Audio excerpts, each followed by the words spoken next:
Perubahan pola komunikasi dan pelayanan gereja di Indonesia sebagai dampak COVID-19.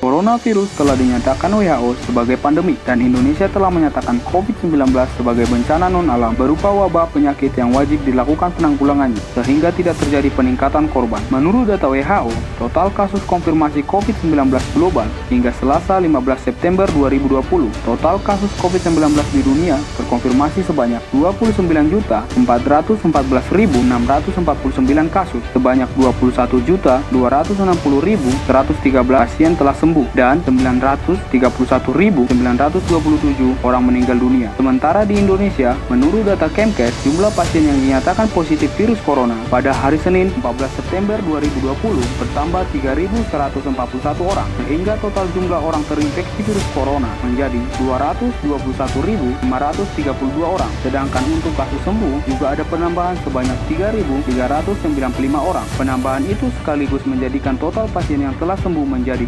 158.405 orang. Pembatasan diri karena virus corona mengakibatkan budaya yang selama ini dijalankan harus dibatasi, tidak terkecuali pola interaksi dalam kegiatan beribadah. Dengan ditetapkannya aturan protokol kesehatan dari pemerintah, maka pola interaksi dan cara beribadah pun mengalami perubahan. Secara khusus, gereja di Indonesia mulai menyadari realitas virtual dan menggunakan perangkat IT dengan media elektronik untuk beribadah. Peristiwa pandemi COVID-19 telah menggeser sistem sosial, pendidikan, ekonomi, dan pembatasan pada sektor keagamaan, yakni dilarangnya melakukan kegiatan keagamaan di rumah-rumah ibadah. Pemerintah meminta agar semua bentuk peribadatan dilakukan di rumah atau menerapkan teknologi yang dapat mendukung. Gereja-gereja di Indonesia melalui PGI mengeluarkan sikap resmi menyikapi wabah COVID-19 ini, supaya gereja-gereja di Indonesia mengembangkan bentuk peribadahan yang dapat menjangkau umat di rumah masing-masing. Gereja dapat menggunakan media sosial dan perkembangan teknologi digital sebagai sarana penyampaiannya. Lihat situasi keadaan dunia secara umum dan Indonesia secara khusus, dengan keadaan semua dilarang berkumpul dalam jumlah besar dan harus kembali di rumah untuk mengurangi dan memberhentikan penyebaran COVID-19. Hampir semua sektor kehidupan merasakan dampaknya. Salah satunya adalah batasinya ibadah di gereja. Sebagian besar gereja, baik di Indonesia maupun luar negeri, sudah tidak lagi mengadakan pertemuan bersama di gedung gereja. Mereka melakukan ibadah di rumah secara online. Awalnya ada banyak sikap pendeta yang tidak sejalan dengan anjuran pemerintah tersebut. Namun seiring berjalannya waktu, hampir setiap minggunya ibadah dilakukan secara live streaming. Fenomena pandemi ini telah menstimulasi gereja untuk melakukan strategi dalam beribadah, tidak terbatas pada pola konvensional, yakni bertemu di rumah ibadah. Gereja modern, khususnya gereja-gereja yang telah menerapkan secara baik, tidak terlalu kesulitan menerapkan sistem ini, ibadah di rumah-rumah. Namun semua hal dan tindakan yang dilakukan oleh masing-masing gereja dan pemimpinnya tidaklah dapat digeneralisir, karena setiap masing-masing gereja memiliki konteks dan daya tahan finansial yang berbeda. Persoalan finansial gereja harus dilihat secara teknis karena terkait dengan kebijakan masing-masing. Selain fakta bahwa gereja adalah institusi sosial yang memiliki kebutuhan selayaknya masyarakat secara umum. Merebaknya wabah COVID-19 membuat afiliasi agama dan praktik organisasi gereja bertransisi untuk menyajikan penata layanan serta pelayanan penggembalaan secara virtual, pemberlakuan sosial dan physical distancing, serta penutupan sementara rumah ibadah secara publik telah membuka pola baru dalam interaksi secara daring. Hal ini telah menjadi fenomena tersendiri dalam proses komunikasi gereja pada media online yang disebut internet. Tidak dapat dipungkiri bahwa manusia dengan latar belakang agama apapun masih menjadi makhluk sosiologis. Dampak teknologi pada ibadah kontemporer sering berfokus pada bagaimana praktik ibadah dapat disesuaikan dengan teknologi baru dan bagaimana makna teologis diinformasikan oleh adaptasi semacam itu.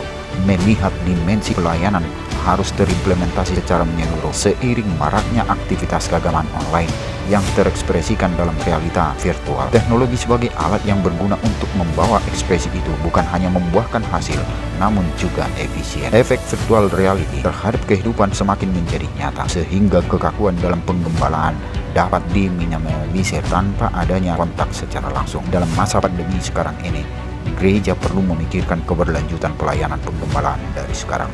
Pelayanan bukan lagi terbatas dengan pelayanan mimbar gerejawi, tetapi berbicara mengenai orang. Gereja perlu memikirkan ulang peranan penggembalaan atau pelayanan, baik secara organisasi maupun organisme. Sedikitnya ada 3 tantangan baru untuk mengimplementasikan praktik pelayanan penggembalaan gereja dalam situasi pandemi sekarang ini. Yang pertama, tantangan pola dan pelaksanaan ibadah. Konsep ritual keagamaan begitu melekat di dalam tatanan sosial kita, sehingga wajar saja jika dia telah melakukan lompatan menuju dunia virtual. Teknologi digital sangat luas saat ini untuk mencakup hampir semua hal itu dengan sendirinya.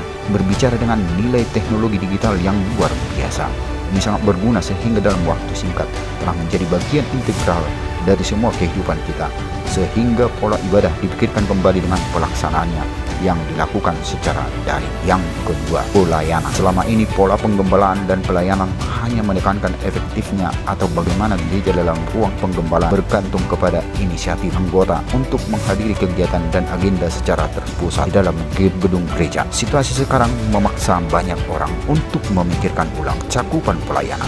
Lingkup penggembalaan perlu berkontribusi lebih nyata bagi kerajaan Allah di dunia daripada hanya di dalam komunitas yang eksklusif. Yang ketiga, teologi ibadah. Pemahaman orang tentang kesakralan ibadah mungkin akan berubah. Teologi ibadah perlu dikaji ulang dengan konsep ibadah yang tidak harus terpusat dalam komunitas nyata. Gereja harus mengantisipasi perubahan ini supaya masa karantina ini tidak menjadi sekedar sebagai pelarian. Oleh karena itu, tampaknya perlu pengkajian ulang teologi ibadah oleh para pemimpin gereja, serta bagaimana kajian tersebut diimplementasikan secara praktis dalam tatanan yang baru. Kesimpulan yang dapat kelompok berikan berdasarkan dampak pandemi COVID-19 ini, ada begitu banyak hal yang berubah yang terjadi di dalam kehidupan kita pada masa kini. Seperti perubahan komunikasi yang biasanya kita lakukan melalui interaksi secara langsung, kini sudah beralih dan berubah menjadi sebuah interaksi yang dilakukan melalui perantara media online. Tidak hanya interaksi saja yang mengalami perubahan, peribadahan dan acara adat istiadat juga tidak dapat dilakukan dalam situasi pandemi COVID-19 ini. Akibat dari pembatasan ini, kemudian faktor ekonomi dalam setiap wilayah juga mengalami penurunan drastis. Juga dalam gereja yang melakukan peribadahan online dari rumah masing-masing. Dengan peribadahan yang dilakukan secara virtual ini, juga akan banyak perubahan yang terjadi setelah peristiwa pandemi COVID-19 ini, yaitu bagaimana kesakralan ibadah dan esensi ibadah itu dimaknai oleh setiap warga jemaat, sehingga para teolog akan mulai mengkaji mengenai ibadah apakah yang dapat dilakukan kemudian dengan menggunakan teknologi yang ada pada masa sekarang dan masa yang akan datang, melalui teori Gustimeno dalam ruang publik yang terbuka bagi siapa saja yang ingin memasukinya dan menggunakannya, sehingga kemudian masyarakat akan menggunakan pemahaman ini, dan melalui hal ini jugalah akan banyak orang yang semakin menggunakan teknologi untuk berkomunikasi yang tidak hanya terjadi dalam bidang politik saja, tetapi juga dalam ranah gereja.